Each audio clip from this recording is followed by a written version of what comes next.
عليكم خوتي المغاربه، خواتاتي المغاربه من داخل ارض الوطن وخارج ارض الوطن. وتنعاود عاوتاني ترجع المستجدات اللي كنت حكيت لكم عليها، بانني تنتظر ان شاء الله القضاء باش ياخذ الحكم ديالو وناخذ حقي من الناس هادو، لان تعرضت منهم ظلم كبير.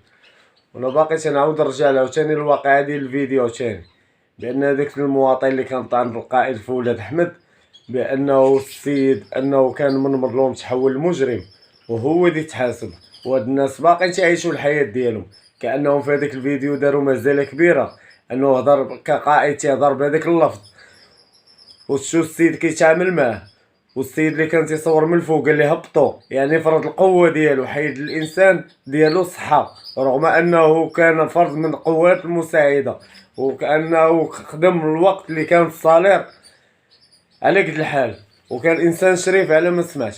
انا السين بيني وبينه والو، حيت انا تعرضت الظلم من هاد الناس، وهاد الناس باقيين تيزاولوا في المهام ديالهم كأن شيئا لم يكن، باقي ما تحاسبوش. علاش؟ ملي توجهت الامر للمسؤولين ديالو كأن داروا تعاملوا معايا كأن شيء لم يكن. قال لي صافي سير ريح. مشيت على السيد الباشا رئيس المنطقه، بلغاتو جمعيه حقوقيه بان راه السيد راه بيني وبينه مشكل وما تدخلوش. يعني السيد يعني بيناتهم مصلحه، يعني السيد هاد الخروقات كامله ما شافوهاش. علاش؟ يعني السيد تيجيب فلوس، يعني كلشي واكل، وداروني وسط منهم كما داروني وسط منهم المره الاولى. كيلصقوا لي ديك التهمه ديال الفلوس، كما قلت لكم، ديال التاجر ديال النخيل، محل تجاري، بانه تصوروني بالفلوس وخلوه كدليل تيهدوني به. والسيد ملي شتو تيدير معايا هادشي هذا تيوقفني وجمع لي دوك صحاب التجار وشو الفيديوهات ديالهم انهم تيحلوا في الوقت الحجر الصحي حتى 12 تاع الليل، مده زمن كورونا كامله. وحنا شفنا كورونا امتى دازت، دابا شحال من المده ديالها، وهاد الناس يستغلوا وتيبيعوا الكونطربون، يعني لا مراقب لا حتى شي حاجه، تيبيعوا الدقيق غامل، يعني حتى واحد ما تيراقبهم. هاد الناس يديروا كيف ما بغاو، يعني تيخلصوا الفلوس. التجار عندهم فلوس، هما الوحيدين اللي تبقاو حالين داك الشارع.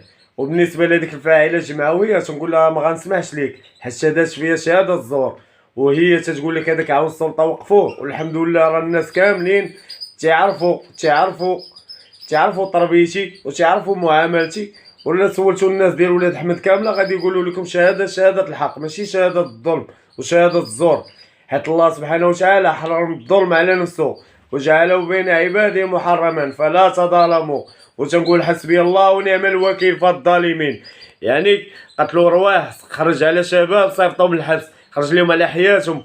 وعلاش هاد السيد ما يتحاسبش هو ودوك الاعوان السلطه ودوك الافراد من القوات المساعده اللي تيدوروا تينهبوا في عباد الله تيديو لهم فلوس، وباقيين دابا تيصاوبوا في الضالات، وباقيين تيصاوبوا وتتخلصوا في الوراق ديال الاداره ديال الدوله. وسخوا داك وجهات الدوله وسخوه، وديك الرايه اللي ماتوا على الشرفاء وسخوها. يعني داك القياده ولات كمركز تجاري البيع الشراء الفلوس. كما قلت لكم سبق لي في المخدرات، شفت كلشي، والله شاهد وهذا كتاب الله. الا هاد الناس ما لحش عليهم باطل، هاد الناس مفسدين. يعني تتجي مرا تيستغلوها، ويلا الباحث فرقات معاونه مع 12 الليل، والناس اللي استحقوها راه ما خدوهاش، تعطوها المصالح ديالهم وباقي مازال مخبينا. والناس يسولوهم تيقول لهم ما كاينش، بان سيدنا عطى امر بان المعاونه تخرج من طرف المؤسسه التضامن لمحمد السادس.